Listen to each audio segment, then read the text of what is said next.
그 어느 시대보다도 오늘날 이 시대는 우리가 더 주님의 재림을 바라보아야만 되는, 정말 주님의 재림이 가까워지고 있는 그런 시대를 우리가 살아가고 있습니다. 성경에 말씀하셨던 이 재림의 징조들이 하나하나 이루어져 가는 것을 우리가 피부적으로 느끼고 바라보며 우리가 지금 살아가고 있습니다. 계시록을 보면 마지막 때는 적그리스도라고 하는 한 인물에 의해서 전 세계 모든 사람이 절대적 통치를 받는 것으로 되어 있습니다. 적그리스도라는 그 한 인물이 전 세계를, 각 족속과 백성과 방언과 나라를 다스리게 될 것이다. 전 세계 모든 사람을 통치하게 될 것이다. 그렇게 성경이 말씀을 하고 있습니다. 그래서 어린 양의 생명책에 창세 이후로 이름이 기록되지 못하고 이 땅에 사는 자들은 다 그 짐승에게 경배하리라. 계시록 13장에서 말씀을 하고 있습니다. 그 짐승 적그리스도에게 다 경배할 것이다. 많은 사람이 경배하게 될 것이다. 그렇게 말씀하지 않고 예수님의 생명책에 이름이 기록되지 않는 사람은 다 경배할 것이다. 예외 없이 그렇게 말씀을 하고 있는 것을 보게 됩니다. 그런데 지금까지 이것이 가능한 시대는 없었습니다. 어느 시대든지 사람의 100%가 한 인물에게 경배하고 굴복하게 되었던 경우는 없었죠. 역사적으로 그런 일은 있을 수가 없었습니다. 항상 지금도 그렇듯이 여당이 있으면 야당이 있고 찬성하는 사람이 있으면 반대하는 사람도 있고 늘 이런 것이지, 다 경배하게 되고 따르고 굴복하게 되고 이런 예는 역사적으로 어떠한 독재 국가에서도 그것은 있을 수가 없었던 어떤 그런 것이었는데, 이제 마지막 때에는 이제 참된 그리스도들 외에는 다 적그리스도를 경배하고 따르게 된다. 그렇게 말씀을 하고 있습니다. 역사적으로 불가능했던 그것이 가능하게 되는 것은 적그리스도가 모든 자, 곧 작은 자나 큰 자나 부자나 가난한 자나 자유인이나 종들에게 그 오른손이나 이마에 표를 받게 하기 때문에 그렇습니다. 그래서 한 명의 예외도 없이 절대적 복종을 하게 하는 것이 가능한 것입니다. 표를 받게 하고 그것으로 통치하기 때문에 모든 사람, 한 명의 예외 없이 모든 사람에게 표를 받게 합니다. 부자든지 가난하든지 자유든지 종이든지. 그래서 그것을 통치를 하기 때문에 모든 사람을 절대적 복종하게 하는 것이 가능하게 되는 것입니다. 그래서 그렇게 표를 통해서 모든 사람의 매매를 통제하고 관리하기 위해서는 전 세계적인 대단한 시스템이 갖추어져야 되겠죠. 이게 얼마나 어려운 것이겠습니까? 모든 사람 한 명 한 명에게 전부 다 표를 받게 하고, 이 표는 어떤 전자적 어떤 시스템이겠죠. 표를 받게 하고 그걸 통해서 전 세계의 모든 인류를 다 관리하려면 대단한 전 세계적인 시스템이 갖추어져야 되는데, 과거에는 그것이 뭐 꿈 같은 얘기였지만 오늘날 그것이 그런 시스템이 탄생을 했죠. 뭡니까? 바로 사이버 세계입니다. 사이버 세계에서는 한 사람이 전 세계를 통치하는 것이 가능합니다. 한 사람이 전 세계를 얼마든지 통치할 수 있는 것이 사이버 세계죠. 그런데 지금 그 사이버 테크놀로지가 무섭게 발전하고 있습니다. 우리의 상상을 초월하는 정도로, 과학자들도 놀랄 정도로 이 사이버 테크놀로지가 무섭게 발전을 해나가고 있습니다. 지난 주간에 이 세기적인 사건이 있었죠. 세기적인 대결. 아마 너무 매스컴에서 늘 너무 떠들어서 네이버 저는 TV는 집에 없으니까 켜봐도 항상 탑뉴스로 뜨고 해서 세기적인 대결. 지난 수요일부터 이 구글의 인공지능 컴퓨터 알파고와 세계 바둑계에서 10년 이상 최정상을 군림했던 이세돌 구단과 바둑 대결이 펼쳐졌었죠. 구글이라는 회사가 대단합니다. 구글 아시죠? 우리도 구글 없이는 못 살지 않습니까? 우리가 가지고 있는 휴대폰, 삼성이든지 LG든지 전부 다 구글 운영체계를 사용하고 있습니다. 또 유튜브 다 구글 거죠. 이 구글에서 이 인공지능 컴퓨터 알파고를 만들어서 바둑 시합을 벌였는데, 왜 바둑으로 도전을 했는가 하면, 바둑은 인간이 만든 게임 중에서 가장 복잡한 게임이 바둑이라고 합니다. 이 경우의 수가 무한대이기 때문에, 그 수학을 좀 공부한 사람들은 알죠? 경우의 수를 어떻게 계산하는지. 아마 우리 고등학생들은 잘 알 것 같아. 학교에서 이렇게 확률 배우니까. 바둑 그 칸이 361칸인데 이걸 경우의 수를 하려면 361 곱하기 360 곱하기 359 곱하기 358 곱하기 쭉 다 곱한 것이 경우의 수거든요. 분의 1. 이건 무한대다 그런 것입니다. 말하기는 전 우주에 있는 모든 원자의 수를 다 합친 것보다도 경우에서 더 많다. 그렇게 이야기를 합니다. 대단하죠. 그래서 경우의 수가 무한대에 가깝기 때문에 슈퍼컴퓨터를 할지라도 그 경우의 수를 다 시뮬레이션해서 경기를 하는 것이 불가능하다고 이야기를 합니다. 그래서 그렇기 때문에 인공지능과 사람이 누가 더 우수한가를 대결하기에 아주 가장 적당한 것이 바둑이 있다는 거죠. 바둑을 가지고 대결함으로 말미암아 인공지능이 우수하냐 인간이 우수하냐 그 대결을 벌인 것입니다. 그러니까 결국은 바둑 대결이 아니고 인공지능이 우수하냐 인간의 두뇌가 우수하냐 그 대결이었던 것입니다. 그래서 이게 세계의 대결이다. 그런데 놀랍게도 알파고가 어제까지 세 경기를 했는데 세 경기 모두 다 이겼죠. 사람이 셋 다 졌습니다. 저는 이 세들이 그래도 좀 이기기를 좀 이겨야 될 텐데 아무래도 사람이 근데 다 지고 말았습니다. 제가 또 바둑을 좀 둘 줄 아니까 제가 좀 이렇게 구경도 했거든요. 어떻게 두는지. 놀랄 정도로. 얼마나 놀랄 정도냐면 이 대국 해설을 하는 사람들이 아주 알파고 한 수를 때 뭐 수를 저렇게 두냐. 저건 뭐 아주 상시 여건난 아주 진짜 초보자가 두는 수지. 이렇게 해설을 했는데 나중에 쭉 진행되어서 보니까 세상에 그 수가 처음 보는 대단한 수였다. 이제 이렇게 되는 것이거든요. 어떻게 저런 수를 다 둘 수 있을까 할 정도. 그런데 이 사람들을 경악하게 하는 것은 이 바둑 고수가 이 알파고를 프로그래밍을 해서 알파고가 처음부터 바둑을 잘 두게 되었던 것이 아니고 딥러닝이라는 학습을 통해 스스로 실력을 키워나갔다는 것입니다. 이게 무서운 것입니다. 처음부터 프로그램을 아주 잘해가지고 원래부터 잘 두게 됐던 것이 아니고 계속 컴퓨터가 마치 사람이 공부하듯이 학습을 하고 해서 실력을 계속 키워나가고 그래도 결국은 세계 최정상을 넘어설 수 있게 되었다는 것이거든요. 그래서 이 컴퓨터가 단순히 연산만 하는 것이 아니고 컴퓨터는 연산하는 어떤 그런 기계인데 연산만 하는 것이 아니고 이제는 인간 고유의 영역으로 여겨졌던 인지, 학습, 추론 이런 고차원적인 정보 처리까지 해나가고 있다는 것입니다. 직관 능력까지. 제가 이 시합을 하기 전에 그 기사를 보니까 바둑계에서 자신을 했었습니다. 왜냐하면 컴퓨터는 그렇게 연산 능력은 탁월할지 모르지만 직관 능력은 없다. 인간은 판을 보면 직관적으로 딱 어디가 좋은 걸 다 알잖아요. 그렇죠? 인간은 이렇게 직관적으로 딱 알 수 있지만 컴퓨터는 직관 능력이 없기 때문에 그래도 인간이 우수하다 했는데 게임을 해서 보니까 그렇지 않고 컴퓨터가 직관 능력이 있다는 것이 드러났습니다. 놀라운 일이죠. 컴퓨터가 그런 사람처럼 인지도 하고 학습도 하고 추론도 하면서 직관 능력까지 있어서 그냥 그 사실 대단한 거죠. 그리고 과학자들이 예측하기로는 앞으로는 이제 자의식을 가진 인공지능도 나올 것이라 그렇게 예측을 하고 있습니다. 자의식. 그러니까 컴퓨터가 자기를 인식한다는 것입니다. 나. 그래서 자의식을 가지고 있다는 것은 누가 나를 공격하려고 하면 나를 공격하는구나. 자의식을 가지고 상대방을 내가 또 방어하고 해칠 수 있는 이런 것까지 할 수 있는 이런 어떤 자의식을 가질 수 있는 결국은 뭐 거의 인간처럼 된다는 것이거든요. 그래서 어제 그 이스라엘의 그 히브리대 하라리 교수라고 있는데 그 인터뷰를 하더라고요. 제가 인터뷰 기사를 보니까 이스라엘 히브리대 하라리 교수 인터뷰를 보니까 그분이 뭐라고 얘기하냐면 2100년이 되면 호모 사피엔스라고 불리는 현생 인류는 사라질 것이다. 그렇게 예측을 합니다. 호모 사피엔스가 뭐냐면 우리가 호모 사피엔스거든요. 우리 현생 인류가 2100년이 되면 2100년 얼마 안 남았습니다. 한 80년 되면 사라질 것이다. 그렇게 예측을 하고 있습니다. 사라지고 호모 사피엔스가 아니라 호모 사이보그의 세상이 될 것이다. 인간과 기계가 결합된 어떤 현생 인류는 이제 사라질 것이다. 그리고 이제 2050년이면 한 30년밖에 안 남았습니다. 2050년이 되면 70억 인구가 반만 축내는 존재로 전락할 가능성이 높다. 이렇게 예측을 했습니다.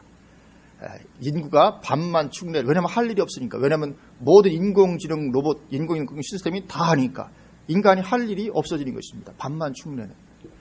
다른 말로 하면 인류가 다 실업자가 된다. 이런 뜻입니다. 실제로 그렇게 되어 가고 있습니다. 이게 너무나도 엄청난 것이거든요. 그러면서 또 뭐라고 했냐면 2100년쯤 되면 가장 활발하게 거래되는 상품이 무엇이겠는가 하면 가장 활발하게 거래되는 상품, 사람의 건강한 뇌, 건강한 피, 건강한 어떤 신체 기관, 건강한 심장, 뭐 이런 것들이 가장 활발하게 거래되는 품목일 것이다. 2100년쯤. 그러므로 인해서 인간은 거의 실제적으로는 불멸의 존재 이렇게 될 것이다. 그렇게, 왜냐하면 다 새 걸로 바꿔치기 하니까. 심지어 두뇌까지도 새 걸로 바꿔치기 하고 이것이 가능해지는. 그래서 실제적으로는 인간이 이제 불사하는 불멸의 시대까지 이르게 될 것이다. 그렇게 추측을 하고 있었습니다. 어떻습니까? 그렇게 되기 전에 주님 오셔야 되잖아요. 아니, 그렇게 되기 전에 오셔야 된다고요? 그거 뭐, 하나님이 지으신 이 호모 사피엔스가 없어져 버리고, 호모 사이보그가 걸어다녔던 세상이 되고, 뭐 이런 세상, 더 이상 뭐, 그 희한한 세상. 사실 영화로는 벌써 만들어졌잖아요. 지난번에 개봉됐던, 그, 터미네이터 제너시스. 그런 건 저도 가끔씩 봐야 되는데, 저 안 봐서 영화를 보는 걸 잘 안 해서 좀 봐야 되는데, 시대를 알려면. 거기서도 이미 그 인공지능, 그 터미네이터가 어떻든 결국은 사람 자의식을 가지게 되고 우연히 자의식을 가지게 되고 사람과 전쟁을 벌이는 이런 내용이라고 하잖아요. 그래서 지금 과학자들도 어떤 이 인공지능하고 이 인공지능을 결합하게 하다 보면 개발자가 전혀 의도하지 않은 이런 일이 생길 수 있다고 얘기를 합니다. 자의식을 가지게 되는. 이렇게 했더니 개발도 의도하지 않았던 자의식을 가지게 돼서 이것이 그냥 뭐 스스로 행동을 해버리는 통제를 벗어나게 되는 이런 일이 일어날 수 있다. 이렇게 예측을 하는 것이거든요. 그래서 그런 세상이 오기 전에 하나님, 주님 반드시 재림을 하셔야 되는 거예요. 정말 세상이 끝날이 점점 가까워지고 있습니다. 근데 인공지능이 이렇게 엄청난 것인데 이 엄청난 인공지능이 만약에 악한 자의 손에 의해서 악한 용도로 쓰여지게 될 때 인류는 엄청난 재앙을 맞이할 수밖에 없겠죠. 그리고 당연히 그렇게 될 수밖에 없습니다. 왜냐하면 인간은 악하니까. 반드시 악한 존재에 의해서 이 시스템이 악하게 쓰여질 수밖에 없습니다. 그래서 이 알파고를 구글에서 만들었는데 이 구글은 이 알파고를 만든 그 딥마인드라는 회사를 인수했을 뿐만 아니라 로봇 관련 회사 15곳도 인수했다고 얘기를 합니다. 결국 로봇에다가 인공지능을 결합하겠다는 의지를 보여주고 있는 것이죠. 그러면 그 로봇의 수준이라는 것은 앞으로 우리의 상상을 초월하는 정도에까지 발전하게 되는 것입니다. 그래서 이번에 기사도 보니까 세종시에 있는 그 정보종합청사 이 경제 저희 공무원들이 TV를 보면서 그래도 이세돌이 이길 거라고 생각했었는데 인공지능이 이겨버리니까 충격을 받아가지고 야 이러면 앞으로 우리 경제부총리도 인공지능을 시키자. 그럼 우리 경제정책 완전히 끝내기 잘할 거 아니나. 뭐 100년 후까지 다 예측을 쫙 해가지고 쫙 하면 지금 뭐 우리가 경제 정책을 입안을 잘못해서 욕도 많이 얻어먹고 하는데 인공지능을 경제 부총리 시키면 얼마나 잘하겠는가. 뭐 이런 기사까지 있더라고요. 실지죠. 왜냐하면 얘들은 실수가 없으니까요. 이번에 바둑 세 판에서도 인공지능 단 한 번의 실수도 하지 않았다. 이렇게 보도를 하고 있거든요. 그걸 완벽하니까. 그런 완벽한 인간을 뛰어넘는 어떤 이런 로봇들이 이제 막 돌아다니고 할 건데, 예. 그런 세상이 얼마 남지 않은 그런 가운데 있습니다. 그리고 이번에 진행되고 있는 이 바둑 대결은 그것이 공상이 아니라는 것을 보여주고 있습니다. 그래서 이번 바둑 대결은 단순한 이벤트가 아닙니다. 아마도 제가 볼 때도 이것은 산업혁명을 능가하는 인류 역사의 획기적인 선을 그는 사건이 아니겠는가. 이건 산업혁명보다 더 획기적인 것이라 생각이 됩니다. 왜냐하면 뭐 인간 자체를 바꿀 수 있는 어떤 이런 대단한 것이거든요. 그리고 구글은 지금 세계 지배를 꿈꾸는 일루미나티 기업입니다. 아시는 분 아시겠지만. 구글의 인터넷 브라우저인 크롬, 저도 이 크롬을 쓰려도 안 쓰고 있는데 왜냐하면 크롬 로고가 666을 형상화한 모양입니다. 그래서 컴퓨터 이번에 새로 구입한 컴퓨터 크롬이 처음부터 이렇게 있더라고요. 제가 그걸 찌워버리고 안 쓰고 있는데. 왜냐하면 그 모양이 너무 보기 싫어가지고 666을 형상화한 모양이 크롬 로고거든요. 그리고 이 알파고의 로고 역시 666 비슷한 모양의 프리메이슨의 듀얼리즘으로 형상화가 되어 있습니다. 그리고 이런 인공지능 시스템은 전 세계를 지배하고자 하는 이 적그리스도 체제 구축을 위한 필수 과정입니다. 그래서 이것이 시스템화가 되어지면 인간은 거기에 대항할 수 없습니다. 너무나도 탁월하기 때문에 인간은 대항하는 것이 가능하지 않습니다. 인공지능이 시스템화되게 되면 이 시스템 관리자의 노예가 될 수밖에 없습니다. 이 시스템 관리자가 전 세계를 지배하고 통치하는 것이 가능해지는 것입니다. 그렇게 해서 적그리스도는 각 족속과 백성과 방언과 나라를 다스리게 되어지는 것입니다. 그래서 이 계시록의 말씀이 어떤 공상과학 같은 그런 말씀이 아닙니다. 실제로 이루어져 가고 있는 그런 말씀입니다. 지난주에는 그런 좀 놀랄만한 발표들이 있었어요. 또 하나가 뭐가 있냐면 지난 주간에 또 GPS 오차를 1m 이내로 줄이는 기술이 우리나라에서 개발되었다는 보도도 있었습니다. 현재는 GPS 오차가 한 15m에서 30m 된다고 하거든요. 이건 우리가 운전하면 금방 듣게 됩니다. 운전해서 우리가 경로를 이탈해도 바로 알아채지 못하고 한 몇십 미터 가야 그때 경로를 이탈했습니다. 메시지가 나오거든요. 근데 이것이 이제 1m만 벗어나도 이제 알아챌 수 있다. 그래서 이 충청북도 청주시 오창에서 이것이 시연이 됐었다. 아마 오창에는 과학단지에서 어디서 아마 만드는 것 같아요. 이것은 이제 앞으로는 누구든 어디 숨을 곳이 없게 된다는 뜻이 되기도 합니다. 전 인류의 철저한 통제가 가능해지는 것입니다. 오른손이나 이마에 표를 받으면 이 표에는 GPS 기능이 있습니다. 지금 베리칩에도 GPS 기능이 있습니다. 표를 받으면 GPS 기능이 있는데 그렇기 때문에 그 사람의 모든 행적이 GPS를 관리하는 서버에 그대로 저장이 되게 됩니다. 어디를 다니는지 뭘 했는지가 그대로 다 저장이 되게 됩니다. 그리고 이 표에는 매매 기능이 또 있잖아요. 그렇죠? 표를 갖지 않은 자는 매매를 하지 못하게 합니다. 매매 기능이 있습니다. 이것도 점점 실행이 되어가고 있는데 어제 SBS 뉴스를 보니까 하여튼 요즘에 이번 주에 하여튼 이런 뉴스가 많이 나오더라고요. 어제 SBS 뉴스를 보니까 이 현금 없는 세상에 대한 뉴스가 나오더라고요. 유럽이 지금 앞서서 하고 있습니다. 스웨덴은 이미 시작이 됐습니다. 스웨덴에서는 현금 없는 세상이 이미 시작이 되었습니다. 그리고 덴마크도 검토 중이다. 그리고 그래서 상인들이 현금을 거부할 수 있는 권리를 줄 것을 검토 중이다. 그리고 프랑스는 1,000유로를 넘어가면 1,000유로는 133만 원인데요. 1,000유로를 넘어가는 넘어가는 상품에 대해서는 현금 결제를 할 수 없도록 법으로 만들어놨습니다. 그래서 무조건 하여튼 현금 사용하지 않고 다른 수단을 사용해서 지불을 해야 되지 현금을 쓸 수 없도록. 그리고 다른 나라도 계속 이렇게 결국 이제 전 세계적으로 현금 없는 사회로 가게 되어 있습니다. 그래서 결국은 이제 이런 칩을 가지게 되면 그 표를 받게 되면 표에는 GPS 기능도 있습니다. 어디를 가는지 그대로 다 파악이 됩니다. 또 매매 기능이 있으니까 내가 어디에 가서 무슨 물건을 샀는지 그대로 다 정보가 저장이 됩니다. 이 사람은 어디에 가서 뭐 샀고 어디에 가서 뭐 샀고 이렇게 다. 이제 뭐 앞으로 꼼짝 마라 그런 것입니다. 꼼짝 마라 그렇게 되는 것입니다. 그래서 이런 자료를 이용하면 정치인들을 컨트롤하는 것은 우스운 것입니다. 정치인들 좀 말 안 들으면 당신 봐라 리스트를 보면서 또 당신 여기 갖고 이렇게 이런 했는데 이거 어떻게 폭로할까? 그러면 이제 다음 말 들을 수밖에 없는 그런 것이 되는 것입니다.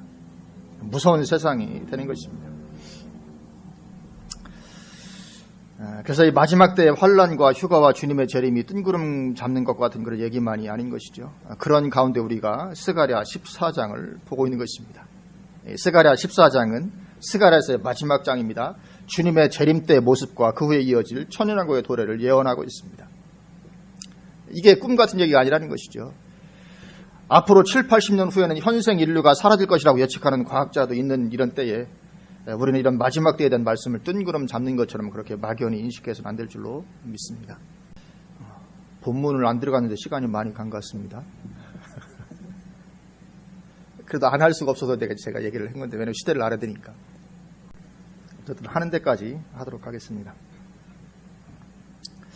1절 보면 1절에 여호와의 날이 이르리라 말씀하는데 이 전형적인 종말론적 표현이다. 우리가 1절부터 3절까지 지난주에 살펴봤습니다. 전형적인 종말론적 표현인데 마지막 때 이스라엘의 이방 민족들에 의해 당할 일과 그 후에 하나님께서 이방 나라들을 심판하실 것을 말씀하고 있습니다.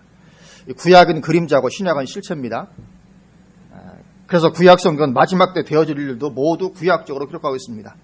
구약은 그림자고 신약은 실체. 그래서 구약 안에서 실체가 되는 신약을 그 메시지를 잘 끄집어낼 수가 있어야 됩니다. 구약이기 때문에 구약적인 문체로 기록되어 있고 구약적인 심상을 사용해서 쓰고 있지만 그것이 사실은 구약 얘기가 아니고 이스라엘 혈통적 이스라엘 민족에 대한 이야기가 아니고 마지막에 교회에 대한 이야기가 거기에 있기 때문에 그걸 잘 분별해서 끄집어낼 수가 당연히 있어야 된다는 거죠. 그래서 이 세대주의자들이 말하는 것처럼 이 문자적으로만 받아들여서는 안 됩니다. 이 세대주의는 철저하게 문자로 봐야 된다 이렇게 외칩니다. 그래서 이 성경을 문자 그대로 봐야 된다. 계시록이든지 구약이든지 다 문자 그대로. 그래서 이 계시록도 전부 교회와는 관계없는 이스라엘 민족에게만 국한된 것으로 봅니다. 왜냐하면 계시록에서 이스라엘에 대해서 얘기하잖아요. 그러니까 이것은 이스라엘에 대한 것, 다 이스라엘이라고 말하지 않냐. 이스라엘에 대한 것이지 교회에 대한 것이 아니다. 이렇게 봅니다. 세대주의에서는. 그래서 계시록 6장 이후 전부가 다 이것은 우리 교회와는 관계없는 이스라엘에 관계된 이야기고 우리 교회는 그 전에 이미 휴가할 것이다. 이렇게 이야기를 하는 것입니다. 이건 우리가 받아들일 수가 없는 해석이죠. 물론 우리가 성경을 문자적으로 보는 것은 중요합니다. 그렇지만 상징을 배제한 채 문자적으로만 보는 것은 대단한 오류를 가져오게 됩니다. 왜냐하면 성경은 특히 예언서는 많은 상징을 동원해서 기록하고 있기 때문에 이 상징을 무시하고 문자적으로만 보면 반드시 해석의 오류에 빠질 수밖에 없습니다. 그리고 구약은 그림자이기 때문에 마지막 때에 되어질 일들을 예언하면서도 기록은 구약적으로 하고 있습니다. 그래서 우리는 구약적으로 기록된 구약 성경에서 반드시 신약교에 대한 말씀을 분별을 해내야 되고 만약에 그렇게 분별해내지 못하면 마치 구약에서 예수님의 초림을 읽어내지 못했던 바리새인 서기관들의 오류에 빠질 위험성이 커지게 됩니다. 이 바리새인들 서기관들 예수님 당시 유대인들은 구약 성경을 그렇게 많이 보았으면서도 구약 성경에서 예수님의 초림과 신약교에 대한 말씀을 읽어내지를 못했습니다. 읽어냈어야 되는데 구약적으로 기록된 거기에서 이스라엘이라고 기록된 거기에서 신약교에 대한 메시지를 끄집어냈어야 되는데 그렇게 하지를 못했습니다. 그리고 그것은 그들을 하나님을 대적하는 멸망으로 이끌고 말았던 것이죠. 하나님과 방향을 맞추지 못하게 만드는. 그래서 그렇게 1절 오늘 그 14장 1절에서 3절도 주된 대상은 마지막 때의 교회에 대한 것이 우리가 지난주에 살펴보았습니다. 교회가 그렇게 예수님께서 말씀하셨던 것처럼 모든 민족에게 미움을 받고 환란에 들어가게 될 거라는 것이었죠. 우리가 지난주에 살펴보았습니다. 그러면서 가장 핵심이 2절에 남은 백성은 성읍에서 끊어지지 아니하리라. 이것이 핵심이었다는 걸 우리가 살펴보았죠. 예언서에서 가장 강조하는 것은 남은 자가 되라는 것입니다. 남은 자. 가장 강조하는 것이 남은 자입니다. 왜냐하면 전체가 다 돌아오고 구원받게 되고 하는 것은 가능하지 않은 것이기 때문에 너희들은 남은 자가 되어라. 한 예언서마다 강조를 하고 있습니다. 이스라엘 백성이 바다 모래가 될지라도 남은 자만 구원을 받을 거라는 것이죠. 똑같이 마찬가지로 마지막 때의 교회도 대부분 음녀화되고 역시 남은 자, 남은 교회만 구원받게 될 것이다. 데살로니가 후서 2장을 보아도 주님 재림 전에 먼저 배교하는 일이 있을 것임을 명백히 말씀하고 있습니다. 휴거와 재림의 징조로 두 가지를 말씀하는데 적그리도 등장과 배교가 있을 것이다. 이 마지막 때 교회가 배교할 것을 말씀합니다. 그렇기 때문에 배교하지 않고 남은 자만 휴거되고 구원에 들어가게 되는 것을 말씀을 하죠. 그래서 남은 자가 중요합니다. 정말 우리는 정말 남은 자가 돼야 됩니다. 그래서 남은 자가 중요하기 때문에 우리 남은 자에 대한 구절 몇 구절만 잠깐 좀 살펴봤으면 좋겠습니다. 우리 에스겔 5장으로 한번 가보십니다. 성경 앞쪽으로 좀 가서 이사야, 예레미야 다음에 있는 에스겔 5장입니다. 에스겔 5장. 항상 남은 자만 하나님 구원하십니다. 에스겔 5장 보면 1절부터 제가 읽어보겠습니다. 너 인자야, 너는 날카로운 칼을 가져다가 삭도로 삼아 내 머리털과 수염을 깎아서 저울로 달아 나누어두라. 그 성읍을 에워싸는 날이 차거든 너는 터록 3분의 1은 성읍 안에서 불사르고 3분의 1은 성읍 사방에서 칼로 치고 또 3분의 1은 바람에 흩으라. 내가 그 뒤를 따라 칼을 빼리라. 그러니까 머리털과 수염을 깎는 이 터럭이 사실은 이스라엘 백성을 상징하고 있다는 것을 보여주죠. 그래서 내가 그렇게 이스라엘 백성들의 3분의 1은 성읍에서 그렇게 또 3분의 1은 성읍 바깥에서 또 3분의 1은 바람에 흩어서 내 그 뒤를 따라 칼을 뺄 것이다. 또 3절 보면 너는 터럭 중에서 조금을 내 옷자락에 싸고 여기서 조금이 남은 자입니다. 터럭 중에서 조금 남은 자를 옷자락에 싼다는 것은 보호를 의미합니다. 그렇게 다 이렇게 다 이렇게 죽이고 하지만 그러나 조금은 옷자락에 싸서 그 조금은 보호하겠다. 이 남은 자만 보호하시는 것입니다. 또 그 가운데서 얼마를 불에 던져 살으라. 그 속에서 불이 이스라엘 온 족속에게로 나오리라. 그러니까 남은 자를 통해서 뭔가 새 일을 하시는 것입니다. 우리 또 이사야로 한번 가보실까요? 성경 앞뒤로 조금만 더 가시면 그 앞에 에스겔 앞에 예레미야 있고 예레미야 앞에 이사야 6장으로 우리 한번 가보십니다. 이사야 6장 10절입니다. 이사야 6장 10절부터 제가 읽어보겠습니다. 이 백성의 마음을 둔하게 하며 그들의 귀가 막히고 그들의 눈이 감기게 하라. 염려하건대 그들이 눈으로 보고 귀로 듣고 마음으로 깨닫고 다시 돌아와 고침을 받을까 하노라 하시기로. 여기 지금 하나님의 백성들인데 거듭 은혜를 베푸셔도 완고한 자들에 대한 하나님의 마음을 보게 됩니다. 그렇게 은혜를 베푸시고 하시는데도 불구하고 결과적으로 마음을 완고하게 닫는 그들에 대해서 이제 그들을 내가 심판하고 버리겠다. 다시 돌아와 고침받지 못하게 하겠다. 우리가 이 말씀을 보아도 한 번 믿었으니 무조건 구원받게 되는 것은 아닌 것을 명백하게 보게 됩니다. 남은 자의 자리에 있는 자만 구원받습니다. 은혜 베풀어도 완고한 그들 차라리 고침받지 못하게 버려라. 그렇게 말씀하고 계시죠. 11절 내가 이르되 주여 어느 때까지니까 하였더니 주께서 대답하시되 성읍들은 황폐하여 주민이 없으며 가옥들에는 사람이 없고 이 토지는 황폐하게 되며 여호와께서 사람들을 멀리 옮기셔서 이 땅 가운데 황폐한 곳이 많을 때까지니라. 그 중에 10분의 1이 아직 남아있을지라도 이것도 황폐하게 될 것이나. 그러니까 완전한 멸망을 말합니다. 완전한 파멸. 여기 10분의 1은 남은 자가 아닙니다. 하여튼 조금까지도 완벽하게 파멸시켰다 그런 의미입니다. 완전한 파멸. 밤나무와 상수리나무가 배임을 당하여도 그 그루터기는 남아있는 것 같이 거룩한 씨가 이 땅에 그루터기니라 하시더라. 여기 그루터기 이것이 남은 자입니다. 그래서 이들을 통해서 새 시대의 일을 행하시는 것입니다. 항상 이 성경은 얼마나 이 남은 자를 많이 말씀하는지 모릅니다.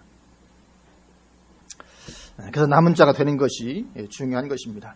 다시 오늘 본문으로 돌아오셔서 스가랴 14장 2절에 그렇게 교회에 환란이 몰아칠 것을 말씀하십니다. 마지막 때에 모든 민족으로부터 교회가 미움을 받고 고난과 환란 가운데 들어가게 됩니다. 그런 환란 가운데서 하나님 그 날들을 감화하시고는 이제 구원하시죠. 그래서 구원하시는 장면이 3절입니다. 그때 여호와께서 나가사 그 이방 나라들을 치시되 이왕의 전쟁 날에 싸운 것 같이 하시리라. 그렇게 주님께서 이제 그 이방 나라들을 치심으로 교회를 구원하시는데 그렇게 해서 구원하시는 과정이 바로 이제 오늘 보게 될 4절과 5절입니다. 4절 5절 읽어보겠습니다. 그날에 그의 발이 예루살렘 앞 곧 동쪽 감람산에 서실 것이요 감람산은 그 한가운데가 동서로 갈라져 매우 큰 골짜기가 되어서 산 절반은 북으로 절반은 남으로 옮기고 그 산 골짜기는 아셀까지 이를지라. 너희가 그 산 골짜기로 도망하되 유다 왕 우시야 때의 지진을 피하여 도망하던 것 같이 하리라. 나의 하나님 여호와께서 임하실 것이요 모든 거룩한 자들이 주와 함께 하리라. 아멘. 이 4절 5절 해석하기가 아주 어려운 난해한 구절입니다. 얼마나 어려운지 이 4절과 5절을 완벽하게 해석하는 어떤 주석도 어떤 분들 제가 아직까지는 본 적이 없습니다. 그만큼 이 부분이 해석하기가 참 어려운 부분인데 도대체 무엇을 말하는 것인지. 재림 때에 대한 것이 맞기는 한데 다들 재림 때로 보긴 하는데 이게 무엇인지 정확하게 이해하기가 참 어렵습니다. 그래서 이 종말에 대한 예언의 말씀은 아직 완전히 풀어지지 않은 부분들이 틀림없이 있거든요. 그렇기 때문에 우리가 겸손한 자세가 필요합니다. 그래서 최선을 다 해석하고 그리고 차후에라도 이제 더 깨닫게 되면 보완하고 수정해 나가고자 하는 그런 자세가 필요합니다. 그래서 제가 깨달은 것 중에 좀 잘못 깨달은 부분도 있을 수 있습니다. 나중에라도 다시 정확하게 깨닫게 되면 이 어떤 견해를 바꾸고 수정하고자 하는 그런 노력들이 그런 자세가 필요한 것입니다. 그래서 세대주의에서는 이 마지막 대한 것도 다 문자적으로 해석을 하기 때문에 이 구절도 그냥 문자적으로 그대로 해석을 합니다. 세대주의에서는. 그래서 오늘 본문도 예수님께서 실제로 감람산으로 재림하시다고 봅니다. 예수님 재림할 때 감람산으로 재림하신다. 그래서 그 해석에 의거해서 지금 감람산 주변에 터를 잡고 살고 있는 사람도 많다고 합니다. 이게 문자적으로만 볼 때 취하게 되는 해프닝입니다. 그 감람산에 가서 뭐 하겠습니까? 가가지고. 그런 사람들이 꽤 많이 있다. 그런 이야기가 들려오고 있습니다. 그러나 성경을 보면 예수님의 재림은 감람산 같은 어느 한 곳으로가 아니고 전 세계적으로 임한다고 되어 있습니다. 그래서 어느 한 곳에 임한다는 것이 이단적인 것이 될 수도 있는 것입니다. 거기에 흰옷 입고 거기에 모이고자 한다면 그것이 이제 이단적인 것이 될 수 있습니다. 마태복음 24장을 보면 마태복음 24장 26절 그러면 사람들이 너희에게 말하되 보라 그리스도가 광야에 있다 하여도 나가지 말고 보라 골방에 있다 하여도 믿지 말라 번개가 동편에서 나서 서편까지 번쩍임같이 인자의 임함도 그러하리라. 예수님 오실 때는 번개가 동시에 쫙 하는 것처럼 그렇게 전 세계적으로 임하겠다고 말씀합니다. 또 30절을 보면 그때 인자의 징조가 하늘에서 보이겠고 그때의 땅의 모든 족속들이 통곡하며 그들의 인자가 구름을 타고 능력과 큰 영광으로 오는 것을 보리라. 그렇게 말씀하십니다. 주님 재림하실 때는 모든 족속이 통곡하며 주님께서 구름 타고 오시는 것을 본다고요. 감람산에만 임하면 여기서는 못 보지 않습니까? 볼 수가 없는데 그러나 모든 민족, 모든 족속들이 주님께서 구름 타고 오시는 것을 보도록 전 세계적으로 주님은 재림을 하십니다. 그래서 오늘 이 4절 말씀은 문자 그대로 예수님께서 예루살렘 이 감람산에 재림하신 것으로 보아서는 안 되는 거죠. 1절에서 3절의 이 해석의 맥락에서 실제의 혈통적 이스라엘에 대해서라기보다는 실제적인 어떤 예루살렘 그 장소에 대해서라기보다는 이 교회를 환란에서 구원해 주신 것으로 보는 것이 옳은 해석입니다. 물론 실제로 감람산에 이런 지진이 일어날 수 있습니다. 왜냐하면 성경은 많은 경우 예언이 이중적으로 되어 있기 때문에 실제로 이렇게 있을 수 있지만 그러나 궁극적으로 하고자 하시는 말씀은 이 교회에 대한 말씀이라는 거죠. 교회에 대해서. 그래서 오늘 말씀을 보면 이 예루살렘 동쪽에 감람산이 있는데 우리가 예루살렘 지도를 보면 예루살렘 동편에 기드론 골짜기가 있고 기드론 골짜기 넘어가 이제 감람산입니다. 그래서 예루살렘이 위기에 빠졌을 때 감람산이 동서로 갈라지고 통로가 되면 예루살렘 동쪽에 감람산인데 그 동서로 갈라지면 그 골짜기를 통해서 도피하기가 아주 쉬운 거죠. 그냥 쫙 길이 통로가 대로가 나는 것입니다. 그리고 또 매우 큰 골짜기가 된다고 말씀하고 있으니까 남은 백성이 다 도망치기에 충분하다는 것입니다. 매우 큰 골짜기 대로가 열려서 남은 자는 다 거기로 도망갈 수가 있게 되는 것입니다. 근데 그 길이 5절을 보면 아셀까지 이른다고 되어 있죠. 그 산 골짜기는 아셀까지 이를지라. 근데 이 아셀이 어디인가 학자들도 모릅니다. 지금 아셀이라는 지명이 그 주변에 없습니다. 그리고 구약 성경의 이 아셀은 오직 여기에만 나오는 지명 이름입니다. 다른 곳에 나오지 않습니다. 이 뜻은 가까운 곳 그런 뜻입니다. 아셀이 가까운 곳 그런 뜻인데 어딘지는 아무도 모릅니다. 물론 앞으로 밝힐지는 모르겠지만 주변에 유사한 지명도 없고 그리고 성경에 나오는 이 12지파 중에 아셀 지파가 있죠. 아셀 지파의 그 아셀은 될 수가 없습니다. 왜냐하면 아셀 지파의 아셀은 예루살렘 북서쪽 지중해 쪽으로 있습니다. 그리고 예루살렘 동편하고 아무 관계가 없습니다. 그래서 그 아셀 지파의 아셀도 될 수가 없습니다. 그래서 그것을 볼 때도 오늘 본문의 내용이 실제 이스라엘에 관한 것이기보다는 상징일 가능성이 크다는 것을 보게 됩니다. 상징적으로 그렇게 이스라엘, 예루살렘과 감람산의 어떤 일의 상징을 동원해서 마지막 때 교회에 대한 그런 말씀을 우리에게 주시고 계시는 거죠. 그래서 2절을 보면 예루살렘이 함락되고 가옥이 약탈되고 부녀가 욕을 당하고 성읍 백성이 절반이나 사로잡혀 갑니다. 그런 사로잡혀 가고 그런 일을 당한 후에 5절에 도피하게 되니까 이 5절의 도피는 남은 자들의 도피죠. 5절은 남은 자가 도피하는 것입니다. 이미 다 멸망하고 나서 이제 도피하는 것이기 때문에 멸망이 오기 전에 도피하는 것이 아니고 멸망하고 나서 남은 자들이 도피하는데 남은 자들의 도피 마지막 때와 연관해서 뭔가 연상되는 것이 있지 않습니까? 마지막 때 남은 자들의 도피 계시록에서 말씀하는 예비처와 연관이 되죠. 예비처. 그래서 이 5절 말씀은 계시록 예비처 말씀과 짝이 되는 말씀입니다. 그래서 이 구약성경은 이처럼 항상 짝이 되는 신약 말씀이 있습니다. 구약성경은 반드시 짝을 찾아서 해석을 해야 이것이 오류가 나지 않습니다. 그래서 이 남은 자들 도피는 계시록에 나오는 예비처와 짝이 되는 말씀입니다. 그래서 우리 계시록 12장으로 한번 가보실까요? 요한계시록 12장으로 우리 한번 가보십니다. 오전 설교는 길지만 오후 설교는 짧습니다. 12장. 그래서 오늘 4절 5절 말씀은 이 12장의 이 말씀을 구약적인 언어로 예언하고 있는 것입니다. 12장 1절부터 보면 하늘에 큰 이적이 보이니 해를 옷 입은 한 여자가 있는데 그 발 아래는 달이 있고 그 머리에는 12별의 관을 썼더라. 이 해를 옷 입은 한 여자, 이 마지막 때 남은 자의 교회입니다. 회복된 교회. 음료와 반대편입니다. 음료와 대비되는 존재가 해를 옷 입은 여자. 음료는 타락한 교회입니다. 배교한 교회. 이 해를 옷 입은 여자는 누구겠습니까? 마지막 때 회복된 교회, 남은 자의 교회입니다. 이 여자가 아이를 베어 해산하게 되며 아파서 애를 쓰며 부르짖더라. 하늘에 또 다른 이적이 보이니 보라, 한 큰 붉은 용이 있어 머리가 7이요 뿔이 10이라. 그 여러 머리에 7 왕관이 있는데 그 꼬리가 하늘의 별 3분의 1을 끌어다가 땅에 던지더라. 이 사탄 붉은 용이 하늘의 별 3분의 1, 이거 상징이죠. 계속 상징입니다. 상징이기 때문에 하늘의 별 3분의 1이 무엇입니까? 하나님의 종들입니다. 마지막 때 하나님의 종들이 타락할 것을 말씀하는 것입니다. 변질도 하다고 그렇게 던지더라. 용이 해산하려는 여자 앞에서 그가 해산하면 그 아이를 삼키고자 하더니 여자가 아들을 낳으니 이는 장차 철장으로 만국을 다스릴 남자라. 그 아이를 하나님 앞과 그 보좌 앞으로 올려가더라. 그 여자가 광야로 도망하며 거기서 1260일 동안 그를 양육하기 위하여 하나님께서 예비하신 곳이 있더라. 해를 옷 입은 여자, 마지막 남은 자의 교회, 남은 자들을 하나님께서 보호하시고 돌보실 예비한 곳이 있더라.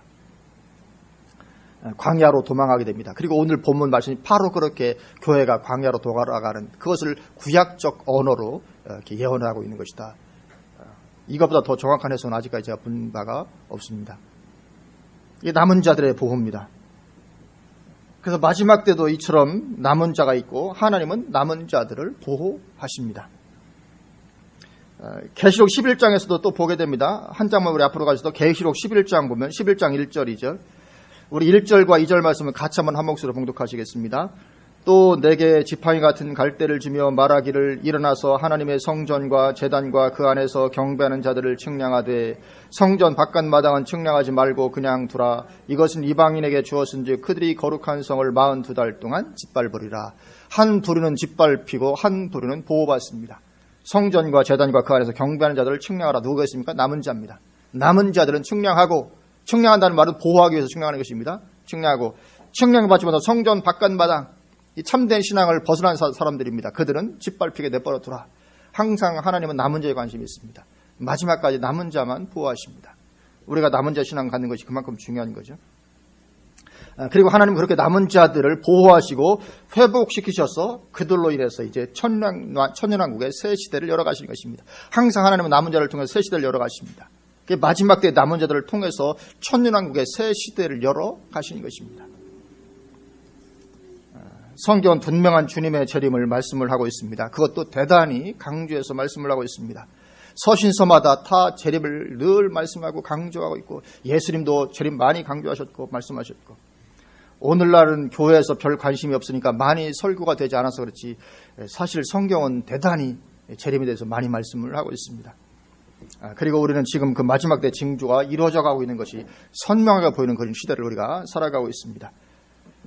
그래서 우리는 알파고와의 바둑 대결을 통해서도 우리는 그것을 보아야 될 것인 줄로 믿습니다. 시대를 보아야 되는 것이죠. 그리고 적그리스도 등장의 핵심인 세계 지배 시스템, 666 시스템의 개발이 완성을 향하여 나아가고 있는 그런 때를 우리가 살고 있고 또 적그리스도가 등장할 것인데 적그리스도를 아주 닮은 교황이라는 존재를 보고도 있습니다. 현재 적그리스도와 가장 닮은 존재가 교황입니다. 또 유럽과 미국 대륙에 머물러 있던 복음이 모든 대륙으로 전해지고 있는 것을 보고 있기도 합니다. 모든 민족의 복음이 전파되면 그 후에 끝이리라. 그런데 지금은 명실공히 모든 민족, 모든 대륙의 복음이 다 거의 전파되고 있는 어쩌면 주님의 시각으로 보면 이미 다 전파되었다고 말할 수도 있을지도 모르는 하여튼 그런 시대가 되어 있고 또 성경에 유브라데 전쟁이 일어날 것을 말씀하는데 마지막 때 유브라데 전쟁의 장소인 이라크와 중동 유브라데 강은 이라크에 있습니다. 이라크와 중동이 가장 시끄러운 그런 것을 보고 있기도 하고 또 음료가 등장할 것이라고 말씀하셨는데 음료인 종교다원주의가 일어나는 것을 보고 있기도 합니다. 그리고 여러 징조들이 지금 맞물려 일어나고 있는 시대를 우리가 살고 있습니다. 그래서 주님의 재림의 때가 임박한 이때 남은 자로서 천년왕국의 새 시대를 열어가는 그런 복된 우리의 신앙이 되어야 될 줄로 믿습니다. 아멘. 기도하시겠습니다.